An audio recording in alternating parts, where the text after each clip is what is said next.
की नजारा छै एखनका।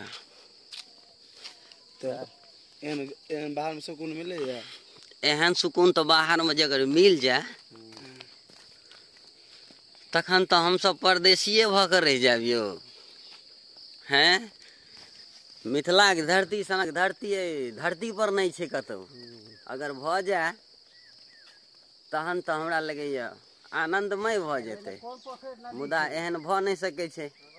स्वयं प्रभु श्री राम मिथिला के देखे के लेल लायत भ गेलखिन तखन न एलखिन त जनक नंदिनी के साथ में हुनकर विवाह भेलैन। देखियो सुकून, एकरा कहै छै गाँव के सुकून। ई मिथिला के धरती एतेक बढ़िया धरती छै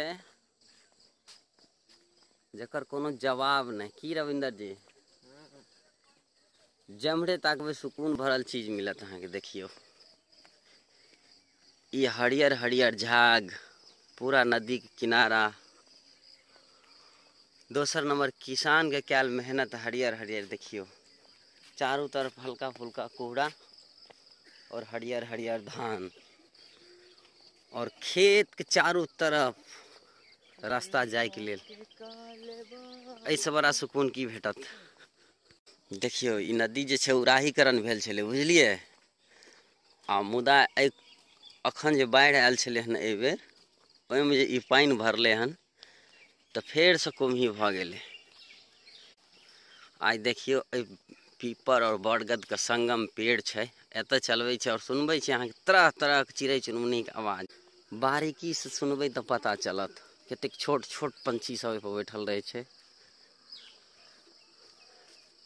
ई बाध के शान है छै पीपर और बरगद के पेड़। कोनो भी बाध में लगल रहत, बहुत खूबसूरत। देखियो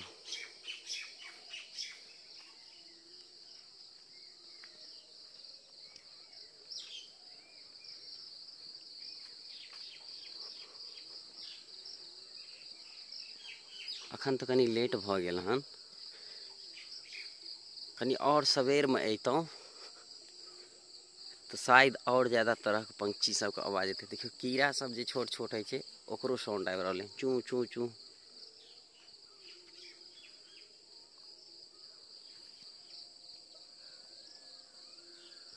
देखियो केहन केहन पंछी सब छै, हरा हरा।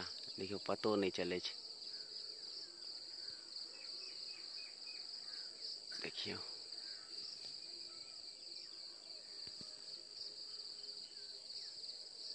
साउंड को ऑब्जर्व करियो। देखियो कते खतरनाक साउंड सब आबि रहले हन चिड़ै चुनमुनी सबके।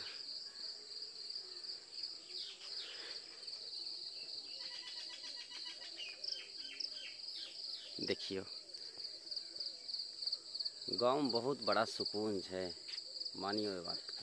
तखन न परदेसी जब परदेश में रहे छै तो गाँव के याद जाबे छै तो एकदम व्याकुल भ जाय छै गाँव जाय के लेल, और ओकरा वापिस आबऽ पड़े छै।